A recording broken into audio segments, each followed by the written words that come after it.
Margie Wright Diamond, presented by Riley Jones and Juan Montano. The Margie Wright Diamond is home to Fresno State's softball team and has a capacity of 3,288 with 1,688 permanent seats. The total cost to build was $3.2 million. The main purpose for this video is to go through the ADA checklist for existing facilities based on the 2010 ADA standards for accessible design. Priorities for accessibility. Priority number 1, accessible approach and entrance. Priority number 2, access to goods and services. Priority number 3, access to public toilet rooms. Priority number 4, access to other items such as water fountains and public telephones. We will begin with priority number 1, approach and entrance, where an accessible route from the site arrival points and an accessible entrance should be provided for everyone.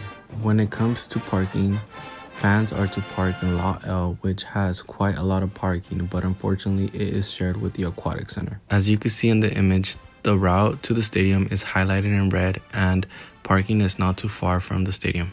There is a total of 7 parking spaces for accessibility in Lot L. Therefore, Lot L is ADA compliant and it meets all the requirements by the ADA checklist. Priority 2, access to goods and services. Access to ramp. Top level and bottom level both pass ADA standards.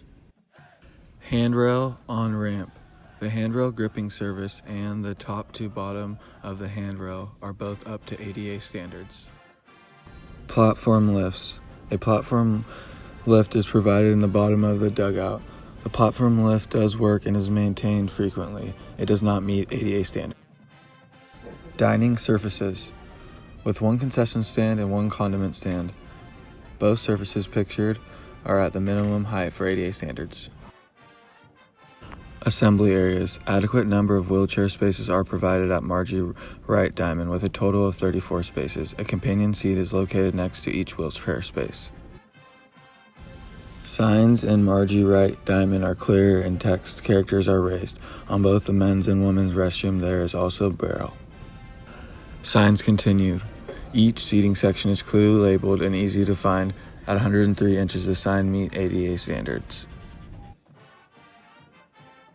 Priority number 3, toilet rooms. When toilet rooms are open to the public, they should be accessible to people with disabilities. At the baseball stadium, toilet rooms were available for the public and for accessible people, but there was not the adequate signage because there was no direction that guided people to the restrooms. All equipment required to be operated with one hand was doable, including opening doors and operating the water faucet. Stall requirements were all ADA compliant except for the toilet height, which was 16 inches instead of 17 inches.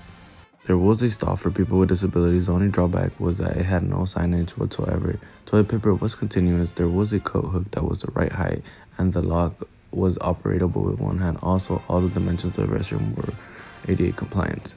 All the doors in the restroom were ADA compliant. They all had the right measurements and they were all under 5 pounds, making it easy to open and close.